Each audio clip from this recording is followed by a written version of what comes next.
Halo, berjumpa lagi kita di mata kuliah mikrobiologi pangan. Jadi pada pertemuan ini kita masuk ke pertemuan ke-12 ya. Jadi di pertemuan kali ini kita akan membahas tentang pengendalian mikroba pada pangan dengan sanitasi suhu tinggi dan suhu rendah. Nah, pengendalian mikroba ini nanti akan dibagi menjadi 2 sampai 3 pertemuan ya, karena pengendalian mikroba itu bisa dilakukan dengan beberapa cara. Jadi nanti kita bahas satu persatu gitu. Nah, kalau pada pertemuan kali ini kita akan membahas 3 ini: sanitasi, suhu tinggi, dan suhu rendah. Ini RPS ya, seperti biasa. Nah, kita masuk ke pertemuan ke-12 ini, membahas kontrol mikroba atau pengendalian mikroba dengan sanitasi suhu tinggi dan suhu rendah. Lalu di pertemuan selanjutnya akan membahas pengendalian mikroba dengan pengeringan, iradiasi, modifikasi atmosfer, lalu kombinasi metode atau Hurdle konsep. Jadi kalau di Hurdle konsep atau kombinasi metode ini nanti bagaimana sih pengendalian mikroba dengan menggabungkan beberapa metode ini gitu. Jadi nggak cuma satu seperti itu, biar pengendalian mikrobanya lebih efektif. Nah, untuk praktikumnya kemarin kan saya bilang tanggal 9 Juni ya, tapi nggak jadi 9 Juni ini karena ternyata susah waktunya ya. Jadi nanti kita praktikumnya ambil di akhir pertemuan. Kalau enggak nanti di minggu keberapa nanti kita diskusi lagi, soalnya biar nggak cari waktu lagi. Jadi nanti praktikumnya kita di jam kuliah saja seperti itu ya. Nanti kita diskusi lagi ya tentang tanggalnya mau kapan. Kita hari ini akan fokus ke 3 metode ini ya: sanitasi, suhu rendah, dan suhu tinggi. Jadi apa sih pengendalian mikroba itu? Pengendalian mikroba adalah upaya yang dapat dilakukan dengan pemberian lingkungan yang menguntungkan. Jadi mikroba itu bisa dapat tumbuh dan dimanfaatkan sesuai kepentingan dengan baik. Upaya yang dilakukan dengan perlakuan yang menghambat dan membunuh mikroba. Jadi pengendalian mikroba ini ada dua tujuan. Yang pertama untuk menumbuhkan mikrobanya. Kalau misalnya yang kita kita tumbuhkan itu mikroba yang menguntungkan, atau untuk menghambat dan membunuh mikroba kalau yang kita inginkan kalau yang kita cegah itu mikroba yang tidak menguntungkan. Jadi ini tergantung tujuannya. Pengendalian mikrobanya tuh kalian memang untuk memperbanyak mikroba atau untuk mengurangi mikroba.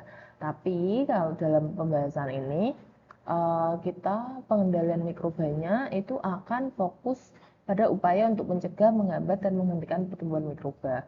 Jadi karena di judulnya tadi ya, pengendalian mikroba dengan sanitasi, suhu rendah, suhu tinggi gitu ya. Jadi memang untuk yang pengendalian mikroba ini kita akan fokus bagaimana sih cara mencegah, menghambat pertumbuhan mikroba, bahkan membunuh mikroba tersebut. Karena ini kita fokus untuk menjaga keamanan pangan, untuk menjaga mutu pangan gitu ya. Jadi kita nggak mau mikroba-mikroba yang merugikan itu ada atau tumbuh atau mengontaminasi pangan kita, seperti itu. Pengendalian mikroba ini bisa dilakukan dengan apa aja sih? Nah, bisa dilakukan dengan beberapa metode seperti yang tadi saya sebutkan di depan ya. Jadi bisa dilakukan dengan sanitasi, bisa dilakukan dengan pemanasan, iradiasi, pendinginan, pengeringan, pengaturan atmosfer lingkungan pangan, penggunaan bahan pengawet, dan perlakuan non-termal. Kalau pemanasan ini kan perlakuan termal, nah ada juga perlakuan non-termal yang bisa untuk mengendalikan mikroba. Nah, gimana sih memilih metode-metode ini? Kan ini banyak banget nih. Jadi, misal kita mau mengendalikan mikroba di suatu bahan pangan gitu ya. Terus kita harus pakai yang mana gitu kan? Nah, kita harus tahu dulu mekanisme inaktivasi mikrobanya itu seperti apa, atau karakteristik mikrobanya seperti apa. dia tahan panas atau enggak gitu, dia membentuk spora atau enggak gitu kan. Jadi misal kalau mikrobanya nggak tahan panas, berarti pengendalian mikrobanya cukup nih dengan pemanasan saja seperti itu.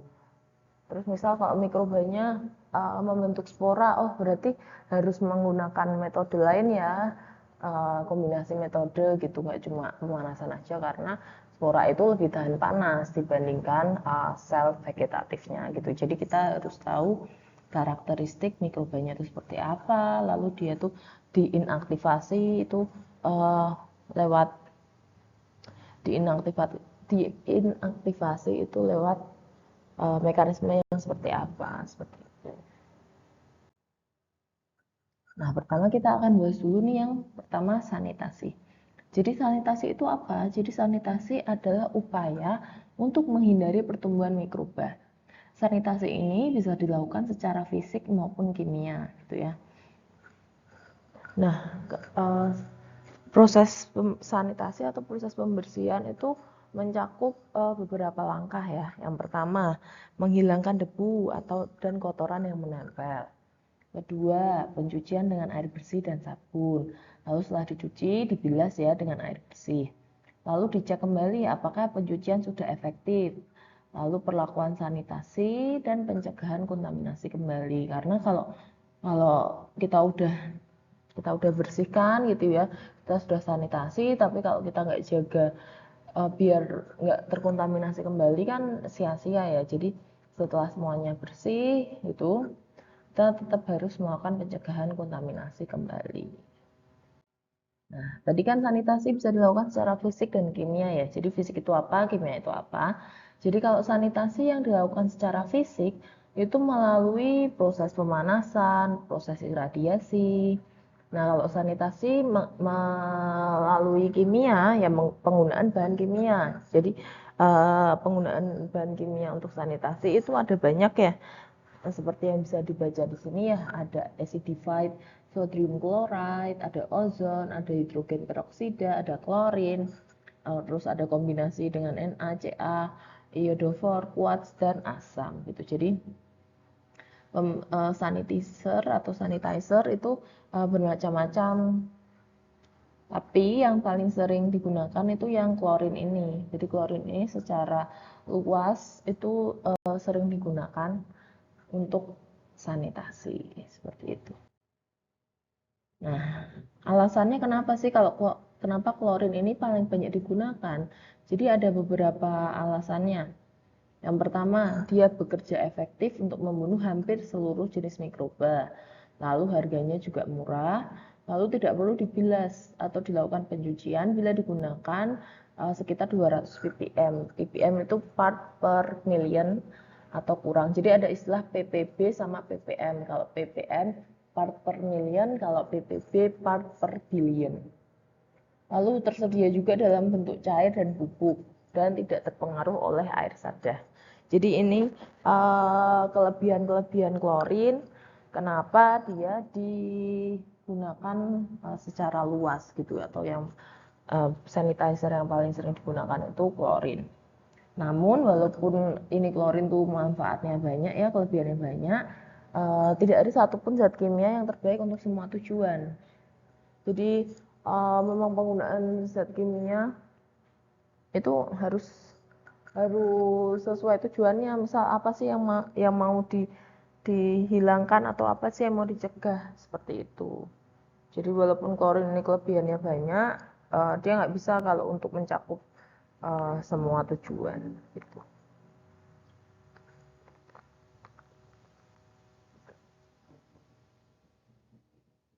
Nah, terus bagaimana sih memilih bahan sanitizer yang baik atau yang ideal gitu kan? Tadi kan tergantung tujuannya ya. Jadi tergantung tujuannya mau apa sih? Mau menghilangkan semua jenis mikroba atau mikroba tertentu gitu ya.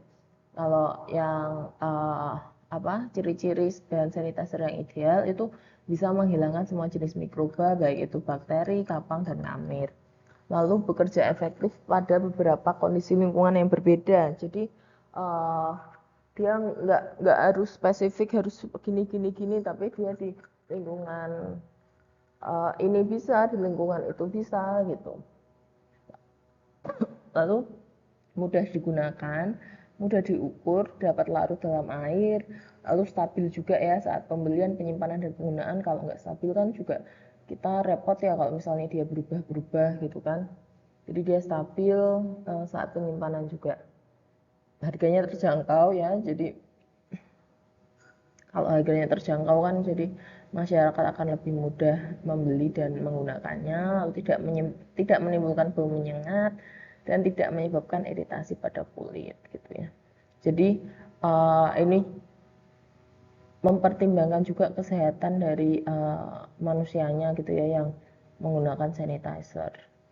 Jadi dia bisa membunuh mikroba tapi dia nggak istilahnya nggak beracun gitu untuk kita. Kalau beracun untuk kita ya sama aja bohong ya. Kalau sanitizer beracun untuk kita kan ya sama aja bohong, kita menghilangkan mikroba tapi kita memasukkan racun ke tubuh kita kan nggak baik jadinya ya. Jadi ini ciri-ciri bahan sanitizer yang ideal. Nah, selanjutnya kita masuk ke metode kedua, yaitu pengendalian mikroba dengan suhu tinggi. Jadi aplikasi suhu tinggi untuk pengendalian mikroba itu ada 3 jenis, yaitu blensir, pasteurisasi, dan sterilisasi. Jadi kalau blensir tuh pemanasan dengan suhu yang singkat gitu ya. Kalau pasteurisasi biasanya kita kenal di industri susu gitu ya. Dia pemanasannya nggak terlalu tinggi, biasanya di bawah 100. Tapi kalau sterilisasi itu menggunakan suhu yang lebih tinggi lagi, biasanya pakai suhu 121 derajat Celcius. Nah, blansir itu apa? Jadi blansir adalah pemberian pemanasan pada bahan pangan dengan cara mengukus atau merebus dalam waktu yang singkat, biasanya 5 menit. Tujuannya untuk apa? Tujuannya untuk inaktivasi enzim, mengurangi jumlah mikroba awal, mempertahankan warna pangan, menghindari produk yang kambah, memudahkan pengemasan, melepaskan air yang terperangkap dalam jaringan. Jadi kalau misalnya kita mau menyimpan brokoli gitu ya, kita mau simpan di dingin gitu ya, sebelumnya kita blender dulu nih brokoli itu. Jadi kita udah merebus nih air sampai mendidih gitu ya, brokolinya yang udah dibersihkan gitu, nanti kita masukkan ke dalam air mendidih itu nggak usah lama-lama Pak, maksimal 5 menit gitu ya. Terus udah baru kita simpan. Nah, itu biasanya warna dari brokoli itu akan tetap hijau, jadi dia bisa mempertahankan warnanya. Terus biasanya kalau menginaktivasi enzim itu misal ada enzim-enzim sebagai anti nutrisi gitu ya, jadi kalau di blensir itu bisa menginaktifkannya gitu.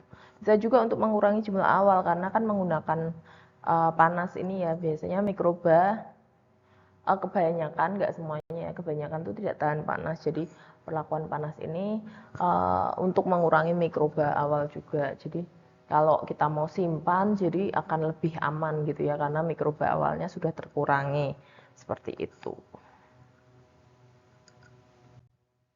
Selanjutnya pasteurisasi. Kalau pasteurisasi itu apa? Pasteurisasi itu pemanasan untuk mematikan mikroba perusak dan patogen non-spora. Jadi ini untuk mematikan sel vegetatifnya ya, sel vegetatif dari mikroba. Dari bakteri, dari kapang, dari kamir, seperti itu ya. Nah, pasteurisasi ini biasanya dilakukan dengan 2 cara nih. Jadi ada pasteurisasi dengan suhu rendah dan waktu lama atau biasanya disebut LTLT ya, low temperature long time.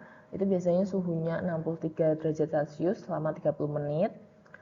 Bisa juga dilakukan dengan cara suhu tinggi dengan waktu yang singkat atau HTST, high temperature short time. Suhunya 72 derajat Celcius selama 15 detik. Jadi kalau pakai suhu rendah bisa juga, cuma waktunya lebih lama.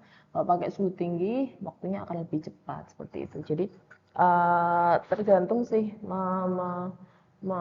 memakai yang mana gitu, pasteurisasi. Ini kalau produk pasteurisasi yang sering kita temui ya susu gitu ya. Terus kalau jus itu juga biasanya juga dipasteurisasi itu jus. jus dalam kemasan gitu biasanya ntar ada tulisannya jus yang berpasteurisasi seperti itu. Kalau dulu sih penggunaannya lebih luas ya, misal untuk mengawetkan makanan dalam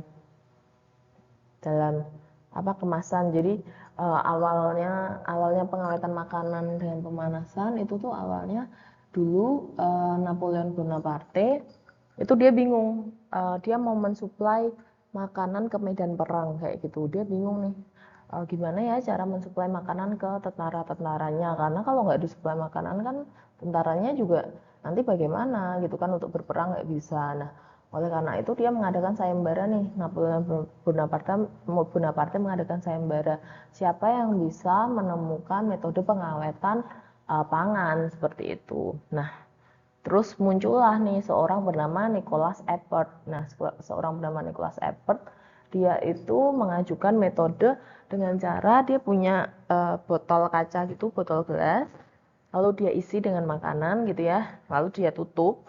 Nah, botol itu dia rendam di air panas atau dia rebus gitu ya di air panas dalam beberapa waktu dengan suhu tertentu, lalu setelah itu diangkat dan didinginkan. Nah, ternyata dengan metode itu makanan yang ada di dalam botol itu bisa tahan selama beberapa bulan. Jadi bisa dikirim gitu ke medan perang, bisa dikonsumsi sama tentara-tentaranya. Nah, tapi pada saat itu belum tahu nih kenapa ya, kenapa bisa awet tuh belum tahu, belum ada mekanisme yang menjelaskan gitu. 50 tahun setelah itu muncul Louis Pasteur ya. Louis Pasteur dia menjelaskan bahwa makanan itu bisa awet karena mikroba perusak itu, mikroba yang ada di makanan tuh dibunuh gitu atau diinaktivasi sehingga makanan itu bisa awet. Nah, dia menjelaskan mekanisme itu gitu ya, namanya Louis Pasteur, makanya untuk mengabadikan namanya disebut pasteurisasi ini diambil dari nama Louis Pasteur seperti itu. Jadi ada sejarahnya mengapa disebut pasteurisasi seperti itu. Nah, kemudian metode ini berkembang nih karena banyaknya kebutuhan dan permintaan masyarakat ya. Jadi setelah itu makanan kaleng itu permintaannya tinggi ya. Jadi banyak ya makanan yang dikalengkan seperti misal sarden gitu ya, terus kornet, sosis, buah-buahan, susu juga ya. Lalu berkembanglah metode sterilisasi. Jadi kalau awalnya pasteurisasi itu kan masih sederhana ya, tujuannya untuk membunuh mikroba perusak dan mikroba patogen saja. Nah, kalau sterilisasi ini tujuannya untuk membunuh mikroba berspora, karena kalau mikroba tadi yang pasteurisasi kan cuma sel vegetatifnya aja nih yang mati, sporanya tuh nggak mati gitu. Nah, sementara kalau sporanya masih hidup, dia kan lama-lama kalau tumbuh di lingkungan yang sesuai, nanti dia lama-lama bergerminasi dan tumbuh gitu kan. Nah, kalau sterilisasi ini tujuannya sampai membunuh sporanya gitu. Jadi suhu dan waktu yang diperlukan untuk sterilisasi ini tergantung pada jenis pangan, jenis media, dan jenis ukuran kemasan. Jadi tergantung suhunya, waktunya ya. Jadi waktunya berapa detik atau berapa menit gitu, tergantung sama jenis pangannya, jenis medianya, dan jenis ukuran kemasan. Nah, aplikasi untuk mematikan mikroba pada pangan yang dikalengkan itu disebutnya sterilisasi komersial gitu. Kenapa disebut sterilisasi komersial? Karena sterilisasi absolut itu sulit dicapai di pangan. Jadi kalau steril itu kan artinya tuh suci hama gitu ya, jadi bebas mikroba gitu ya. Jadi kalau makanan untuk mendapat sterilisasi absolut itu agak susah, makanya ada istilah sterilisasi komersial. Nah, tujuan sterilisasi komersial ini, mikrobanya sudah tidak terdeteksi lagi dengan pengujian umum yang dilakukan, atau mikroba sudah tidak dapat aktif lagi selama proses pengalengan dan penyimpanan. Jadi sudah tak terdeteksi lagi gitu mikrobanya. Contoh sterilisasi ini pada susu UHT ya, yang biasa kita temukan atau bisa kita konsumsi gitu ya. Dia pakainya suhu tinggi nih, 140 sampai 150, tapi hanya beberapa detik saja karena pada suhu tersebut suhu dan waktu tersebut dinilai sudah mencapai kecukupan panas yang diperlukan untuk membunuh atau menginaktivasi mikroba. Seperti itu. Nah, pengendalian mikroba dengan suhu tinggi ini dipengaruhi oleh beberapa faktor. Jadi ada faktor yang mempengaruhi ketahanan mikroba terhadap suhu tinggi dan panas.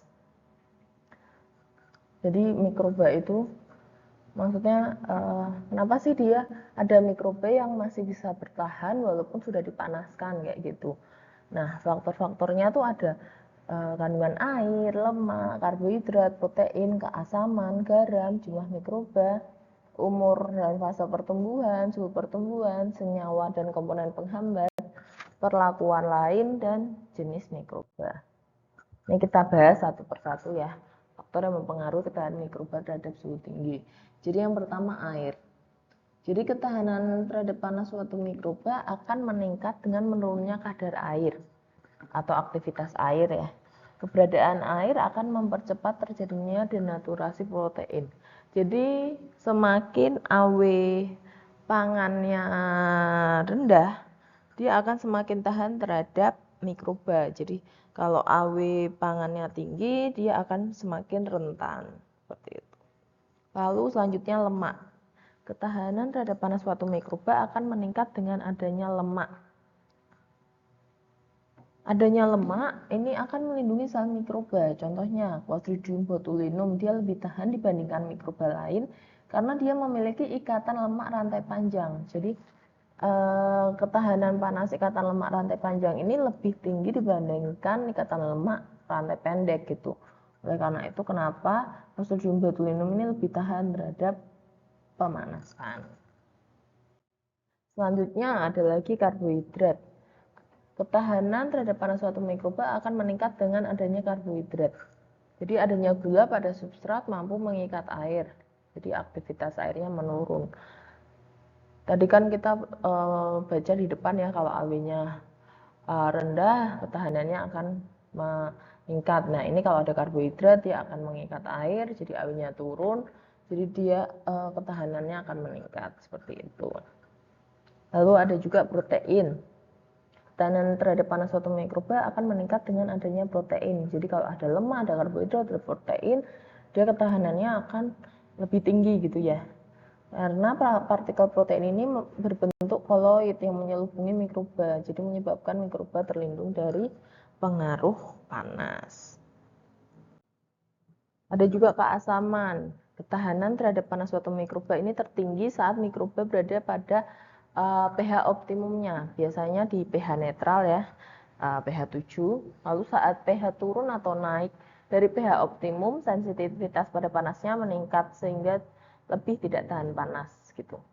Jadi memang mikroba ini ketahanannya tuh paling tinggi saat dia berada di kondisi optimalnya, di suhu optimalnya, pH optimalnya, AW optimalnya, seperti itu.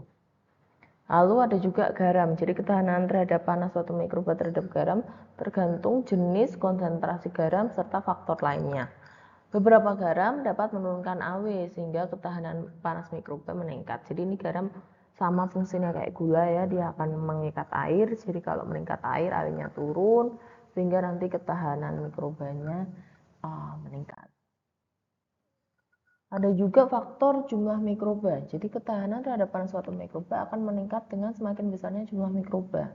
Karena semakin besar jumlah mikroba, berarti semakin banyak produksi yang diekspresikan, pelindung yang diekspresikan mikroba, maka dia akan semakin tahan. Jadi ibaratnya kalau satu mikroba itu memproduksi substansi sekian gitu ya, lalu kalau 10 gitu kan akan dikali 10, jadi akan semakin banyak gitu kan substansi pelindungnya. Terus faktor selanjutnya umur atau fase pertumbuhan mikroba. Jadi kalau fase statis merupakan titik tertinggi ketahanan terhadap panas suatu mikroba gitu ya. Jadi kalau di fase statis itu Mikroba itu paling tahan gitu terhadap lingkungannya, terhadap lingkungan ekstrim gitu ya. Sedangkan kalau fase logaritmik, mikroba paling nggak tahan panas. Karena di fase logaritmik kan dia kan fokus untuk bertumbuh gitu ya. Pertumbuhannya meningkat, jadi semua energi digunakan untuk bertumbuh. Jadi kalau misalnya ada perlakuan pengendalian mikroba dari luar, dia akan eh, akan sangat rentan gitu ya, karena dia fokusnya untuk bertumbuh, dia akan sangat rentan, jadi dia akan mudah mati kalau di fase logaritmik dikenai pengendalian mikroba seperti itu. Ada juga faktor suhu pertumbuhan. Jadi ketahanan terhadap panas suatu mikroba tertinggi pada saat mikroba berada di suhu optimumnya. Ini sama ya kayak kayak pH tadi ya. Jadi kalau mikroba ada di lingkungan optimumnya, dia akan paling tahan gitu. Ada juga senyawa atau komponen penghambat. Jadi ketahanan terhadap panas suatu mikroba akan turun bila ada senyawa antibiotik, SO2, atau senyawa komponen antimikroba lain. Jadi kalau di suatu bahan pangan ada senyawa antimikroba alami gitu ya, misal kayak di rendang gitu ya. Kenapa rendang itu bisa awet? Karena dia kan menggunakan banyak rempah gitu ya, rempah-rempah yang punya kandungan antimikroba alami gitu ya. Jadi mikroba akan sulit tumbuh gitu di bahan pangan tersebut gitu ya, karena mengandung antimikroba. Jadi kalau misalnya di rendang udah di dalamnya mengandung antimikroba lalu dikenai perlakuan panas, otomatis mikroba akan lebih rentan seperti itu. Selanjutnya ada juga faktor perlakuan lain dan jenis mikroba. Jadi kalau perlakuan lain itu ketahanan terhadap panas suatu mikroba dipengaruhi dengan aplikasi perlakuan lainnya. Misalnya pengaruh ultrasonik sebelum atau selama pemanasan yang akan menyebabkan tingkat sensitivitas panas semakin besar dan sel mudah dihancurkan. Jadi kalau perlakuan panas ini dikombinasi dengan perlakuan lain, itu mikroba akan lebih rentan gitu ya, karena ibaratnya kan diserangnya tuh 2 kali dengan 2 cara seperti itu. Nah, ada juga nih jenis mikroba ya. Jadi bakteri pembentuk spora lebih tahan panas terhadap dibandingkan dengan bakteri non spora gitu ya. Memang kalau pembentuk spora itu dia biasanya tuh ketahanan panasnya lebih tinggi gitu ya, karena spora juga sifatnya tuh tahan panas, lebih tahan panas. Lalu kalau bakteri gram positif biasanya lebih tahan panas dibandingkan gram negatif. Lalu kalau kamir dan kapang biasanya lebih sensitif terhadap panas gitu. Jadi itu beberapa faktor ya yang mempengaruhi ketahanan mikroba terhadap panas atau suhu tinggi. Selanjutnya kerusakan mikroba akibat panas. Yang kita nggak tahu bahwa panas itu bisa menyebabkan kematian gitu, kerusakan pada mikroba. Nah, kita ini akan belajar kerusakannya apa aja sih dan istilah-istilah apa aja sih dalam perlakuan panas. Jadi aplikasi suhu tinggi untuk pengendalian mikroba itu membutuhkan perhitungan yang cermat agar proses tersebut bisa efektif membunuh mikroba gitu. Jadi kalau misalnya kita sterilisasi gitu, itu kita nggak asal-asalan nentuin suhunya berapa, waktunya berapa, itu semua dihitung gitu loh, untuk berapa sih suhu dan waktu yang cukup yang diperlukan untuk membunuh mikroba ini gitu ya. Itu ada hitungannya gitu loh. Jadi nggak kita asal tembak suhu sekian, waktu sekian, enggak, tapi ada perhitungannya. Nah, istilah dalam proses pemanasan itu ada beberapa ya. Ada thermal dead time atau TDT, ada nilai D atau D value, ada nilai F atau F value, nilai Z dan Z value gitu ya. Ini kita akan belajar masing-masing istilahnya satu persatu. Yang pertama TDT atau thermal dead time. Jadi TDT adalah waktu yang dibutuhkan untuk membunuh atau menekan jumlah mikroba pada suhu tertentu. Namanya time gitu ya, jadi waktu yang dibutuhkan. Nah, kalau nilai D atau D value itu apa? Waktu dalam menit yang dibutuhkan untuk membunuh atau menghancurkan 90% populasi suatu mikroba pada suhu tertentu. Ini bedanya 90% populasi ini ya.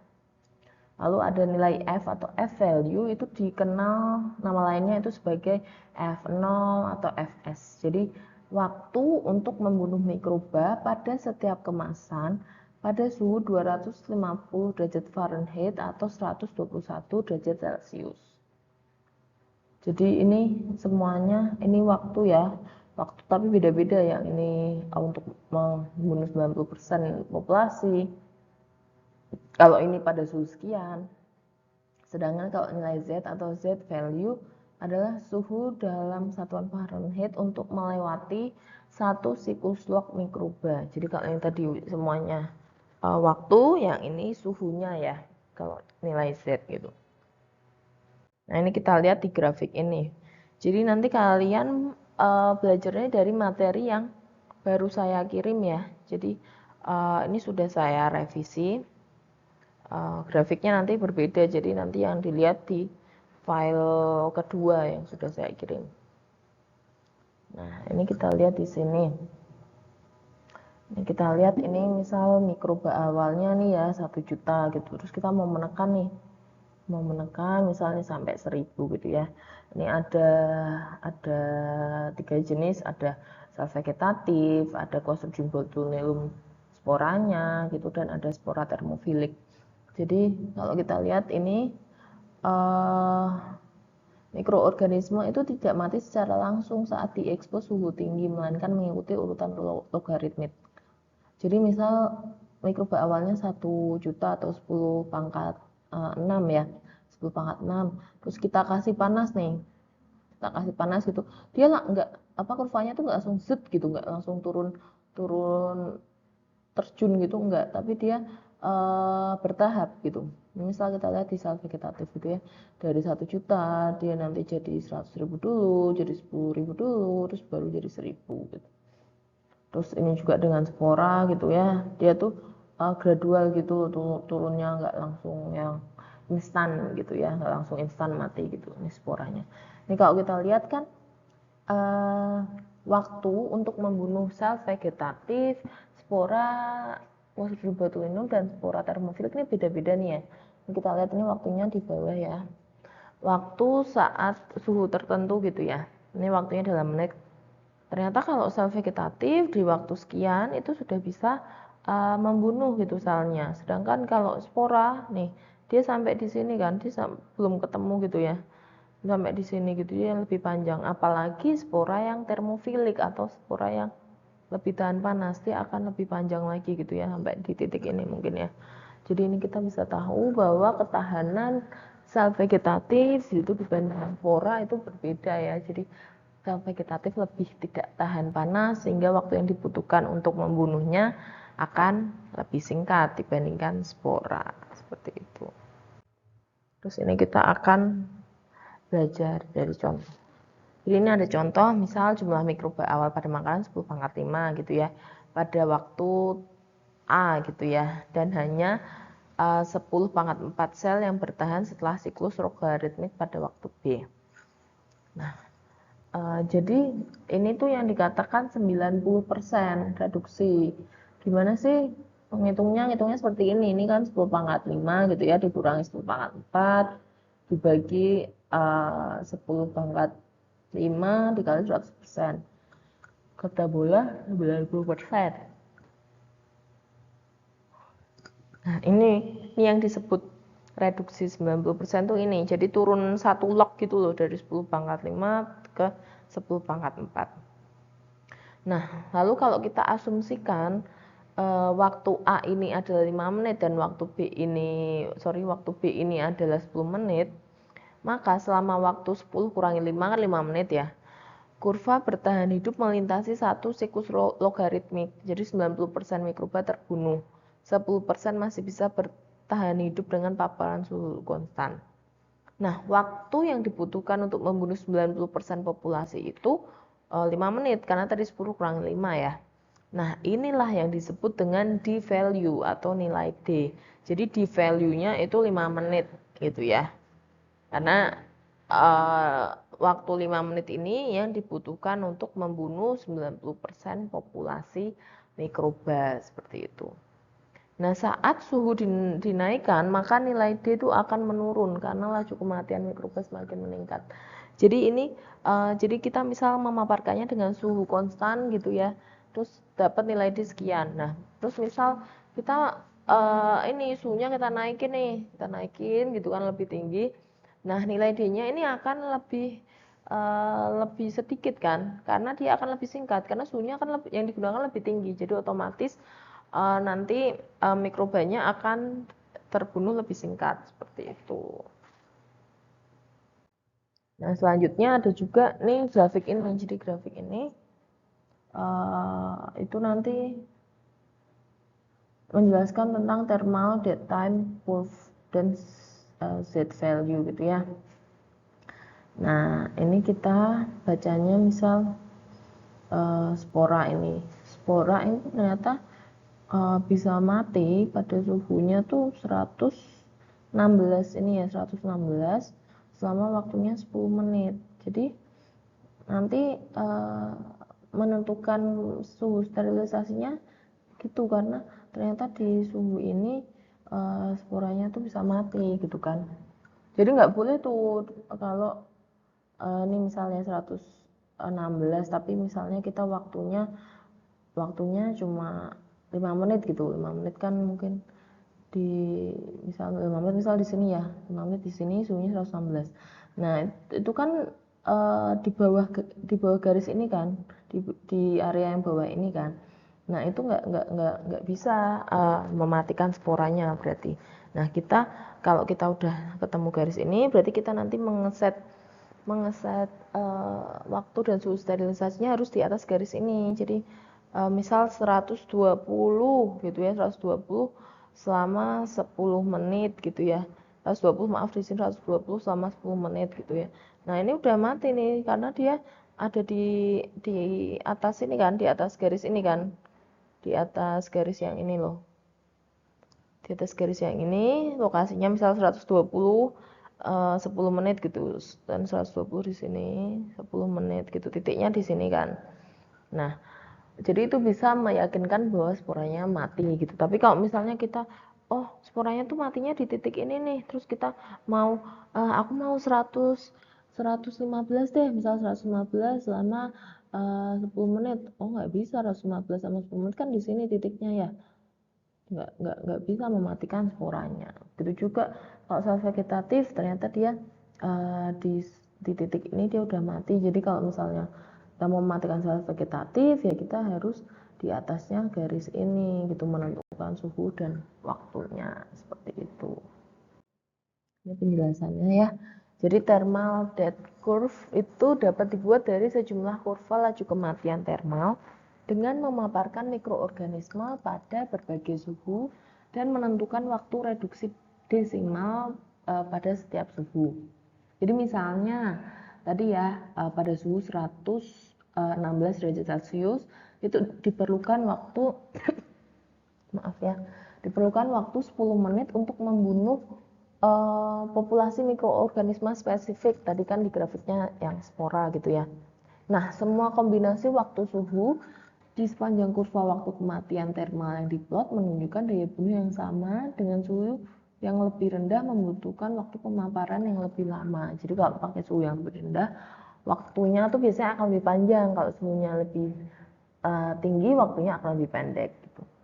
Nah, setiap titik di atas garis, misal 100 menit pada 108 derajat Celcius, akan memastikan bahwa mikroorganisme terbunuh. Sedangkan kombinasi waktu suhu yang berada di bawah garis yang diplot, misal 100 pada 104 derajat Celcius mewakili kondisi yang tidak akan membunuh semua mikroorganisme yang ada. Jadi tadi kita harus lihat garisnya itu, kalau misalnya titiknya di bawah garis itu nggak bisa memastikan bahwa mikroorganisme terbunuh, tapi kalau titiknya itu di atas garis baru memastikan mikroorganisme terbunuh, karena yang garis itu tuh kayak waktu dan suhu minimalnya gitu loh untuk membunuh mikroba. Makanya kita harus kalau titiknya tuh jangan di bawah garis itu gitu. Nah, sel bakteri vegetatif ini memiliki ketahanan panas yang jauh lebih rendah daripada spora. Tadi ya kita lihat kayak kalau yang garisnya sel vegetatif itu kan di kiri, di bawah kiri gitu ya. Jadi dia biasanya butuh suhu dan waktu yang lebih cepat gitu ya, lebih rendah gitu. Sedangkan kalau spora tadi kan di yang sebelah kanan ya, dia butuh waktu dan suhu yang lebih tinggi.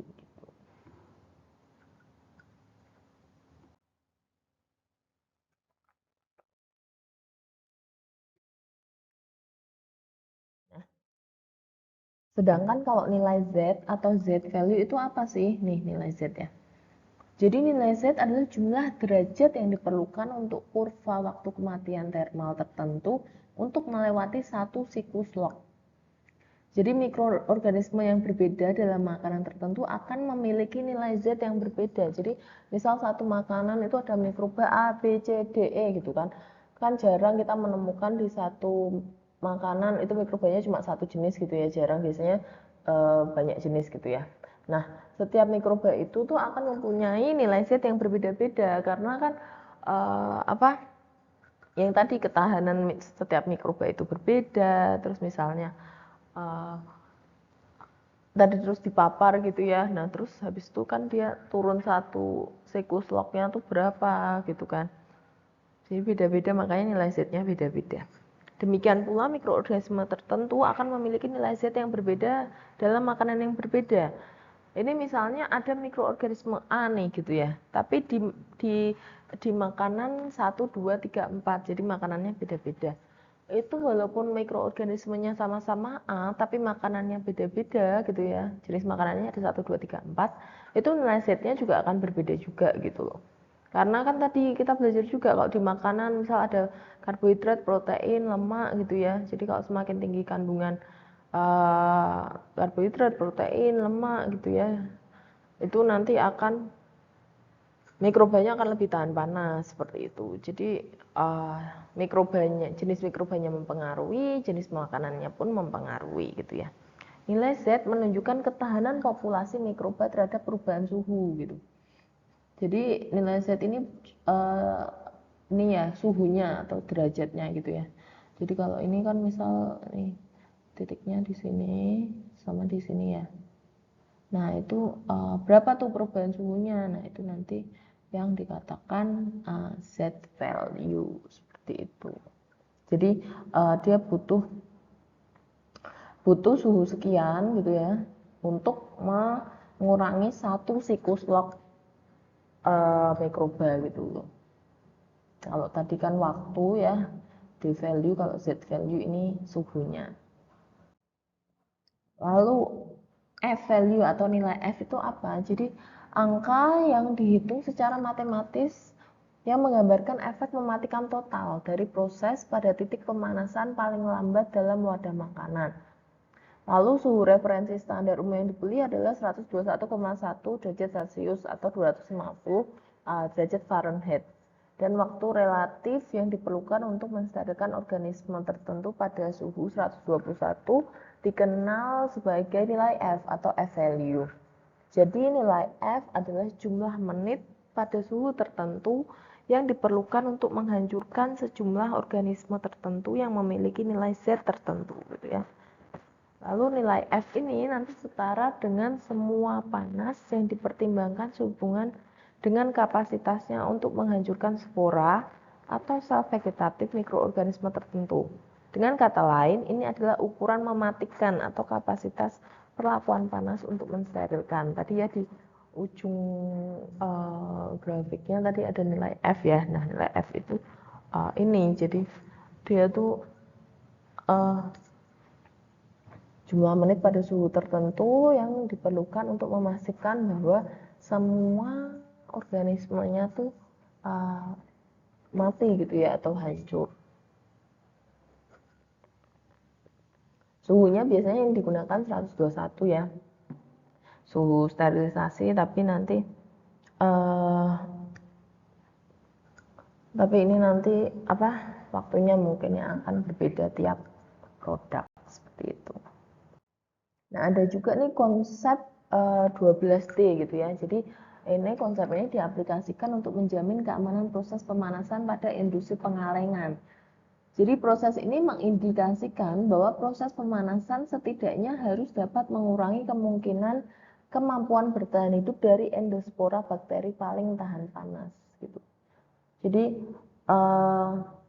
dia pakainya, maksudnya standarnya tuh spora bakteri paling tahan panas gitu. Jadi kalau spora bakteri paling tahan panas, otomatis mikroba-mikroba yang di bawahnya kan juga terbunuh gitu ya. Jadi memang standarnya harus tinggi kan, harus mencapai kecukupan panas itu untuk membunuh mikroba paling tahan, spora dari mikroba paling tahan panas. Nah biasanya digunakan tuh spora dari Clostridium botulinum menjadi 10 pangkat min 12. Konsep ini diaplikasikan untuk pangan kaleng berasam rendah.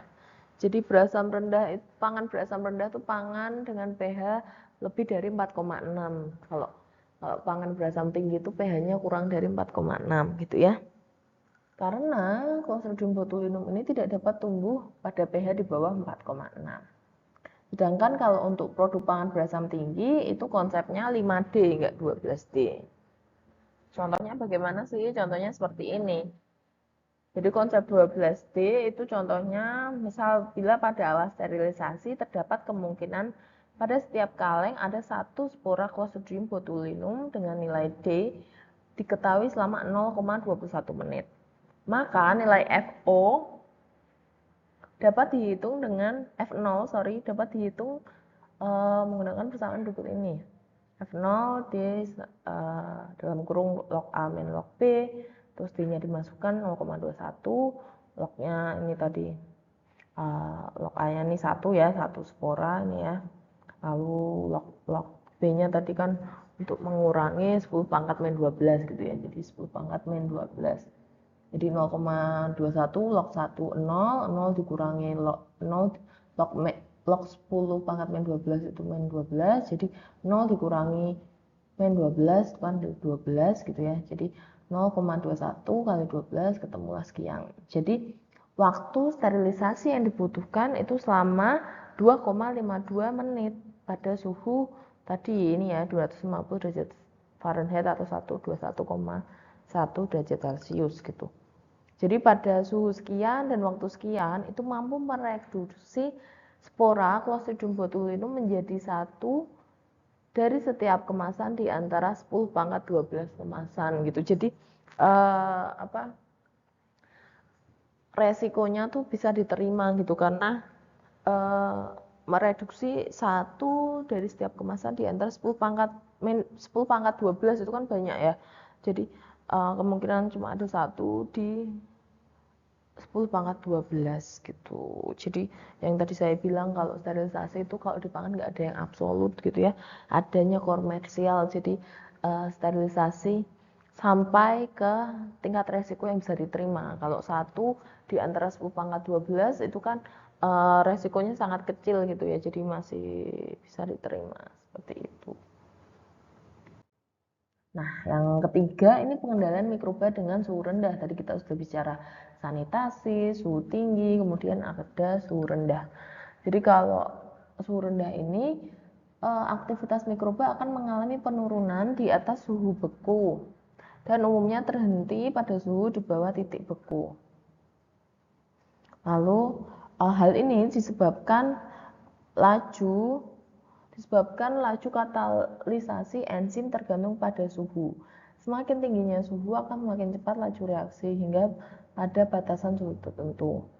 Nah, koefisien suhu atau Q10 ini merupakan perubahan kecepatan reaksi bila suhu berubah 10 derajat Celcius dan dapat dinyatakan dengan persamaan di bawah ini ya, Q10 sama dengan kecepatan pada suhu tertentu ditambah 10 ya, karena ini kan Q10 ya 10 ya.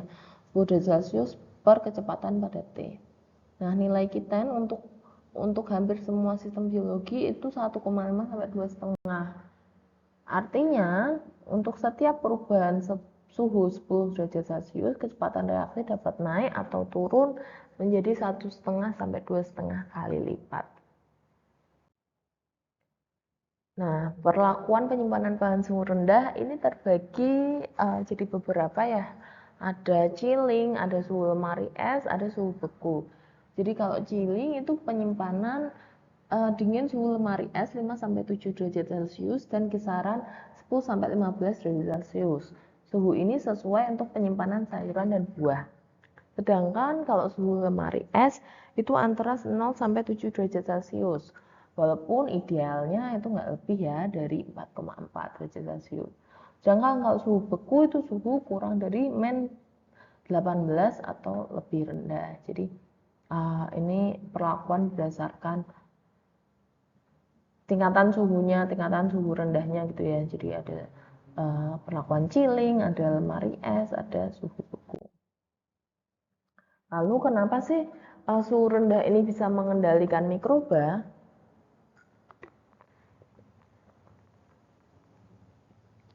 Jadi kan kita tahu mikroba itu punya suhu optimum gitu ya. Ada yang bisa tumbuh di suhu sampai suhu rendah, ada yang bisa tumbuh sampai suhu tinggi gitu ya. Jadi beberapa genus dan spesies bakteri itu dapat tumbuh hingga suhu di bawah 7 derajat Celcius, terutama jenis dari bakteri gram negatif dan hanya beberapa dari jenis gram positif. Beberapa jenis bakteri diketahui malah bisa tumbuh sampai suhu -20 hingga sekitar -12 gitu ya. Tapi kamir, kapang tuh biasanya banyak tumbuh pada suhu kurang dari 0 derajat Celcius. Tapi sementara kalau kamir merah muda atau pink yeast itu bisa tumbuh sampai -34. Jadi masing-masing ya beda-beda gitu. Lalu produk pangan dapat dijadikan tempat pertumbuhan mikroba pada suhu di bawah 0 derajat Celcius. Contohnya konsentrat sari buah, produk olahan daging, es krim, dan beberapa buah-buahan tertentu. Jadi beberapa produk pangan ini bisa nih sebagai media pertumbuhan mikroba yang bisa tumbuh pada suhu di bawah 0 derajat Celcius. Kenapa? Karena produk tersebut mengandung sairoprotektan yang mampu menekan titik beku air gitu. Nah, kalau kita mau menyimpan bahan pangan pada suhu beku itu sebaiknya kita blender terlebih dahulu gitu. Jadi, misal kita mau sayuran beku kita mau buat gitu ya. Nah, kita blender terlebih dahulu baru simpan. Kenapa di blender terlebih dahulu? Seperti yang kita baca di depan, kalau perlakuan blender itu bisa mengurangi jumlah mikroba gitu ya. Jadi mikrobanya sudah terkurangi, lalu kita simpan. Jadi meminimalkan resiko daripada langsung kita simpan beku gitu kan. Kita nggak tahu mikroba awalnya berapa gitu kan. Nanti kalau kita simpan semakin banyak kan bisa saja karena mikroba bisa tumbuh juga gitu loh di suhu beku seperti itu. Nah, gimana sih efek suhu rendah atau pembekuan terhadap mikroba? Jadi efek pembekuan itu bisa menyebabkan kematian secara tiba-tiba tergantung dari jenis mikrobanya. Lalu sel yang bertahan hidup setelah proses pembekuan akan berangsur-angsur mati bila disimpan dalam kondisi beku. Lalu penurunan jumlah mikroba ini relatif cepat pada suhu di bawah titik beku, terutama -2, dan pada suhu yang lebih rendah, -20. Penurunannya akan lebih lambat. Ketahanan mikroba terhadap pembekuan ini tergantung dari jenis cara pembekuan, komposisi pangan, dan lamanya proses. Ini sama kayak tadi ya, ketahanan mikroba terhadap suhu tinggi itu kan dipengaruhi juga sama komposisi pangannya. Nah, ketahanan mikroba pada suhu rendah gitu juga dipengaruhi juga nih sama komposisi pangannya. Terus ada juga cara pembekuan dan lamanya proses. Saat pembekuan atau freezing dan pelelehan atau thawing yaitu maaf ya, nggak pakai A. Pada pelelehan thawing itu sel mikroba mengalami kerusakan yang parah atau subletal injury. Dinding sel dan membran sel itu rusak. Lalu ada pecahnya rantai DNA, lalu ada juga degradasi ribosomal RNA dan inaktivasi enzim. Aduh maaf ya ini banyak yang typo ternyata. Nah, saat kondisi subletal injured cell ini terjadi kerusakan struktur dan fungsional, tapi bisa pulih kembali atau reversible. Jadi kalau sel mikroba mengalami sublethal injury, dia masih bisa balik lagi gitu, masih bisa pulih kembali. Tapi kalau sel mikroba mengalami letali itu atau mati, ya udah, kalau udah mati nggak bisa balik lagi kan. Nah, jadi kalau letal tuh sifatnya irreversible, kalau subletal itu masih reversible seperti itu. Nah, ini yang terakhir sifat mikroorganisme gitu ya pada pengendalian mikroba dengan suhu rendah. Jadi beberapa mikroba dapat tumbuh pada suhu minus 10 derajat Celcius. Nah, kebanyakan bakteri mesofilik dan termofilik mengalami kerusakan subletal. Jadi subletal ini jadi reversible ya. Dan banyak yang mati seiring waktu pada suhu rendah pada kondisi di atas titik beku. Lalu sel vegetatif mikroba ini mengalami kerusakan subletal dan umumnya sel akan mati di bawah suhu minus 10 derajat Celcius. Jadi kalau di suhu rendah itu biasanya kerusakannya subletal, tapi dia kalau sampai mencapai suhu tertentu, ini misalnya minus 10, dia baru letal gitu ya, baru mati. Gitu. Semoga bisa dipahami ya pertemuan kali ini. Jikalau ada yang mau ditanyakan, silahkan berdiskusi di grup. Pertemuannya saya akhiri. Terima kasih atas waktu dan perhatiannya. Silahkan dipelajari dan dipahami kembali. Dan sampai jumpa di pertemuan selanjutnya. Terima kasih.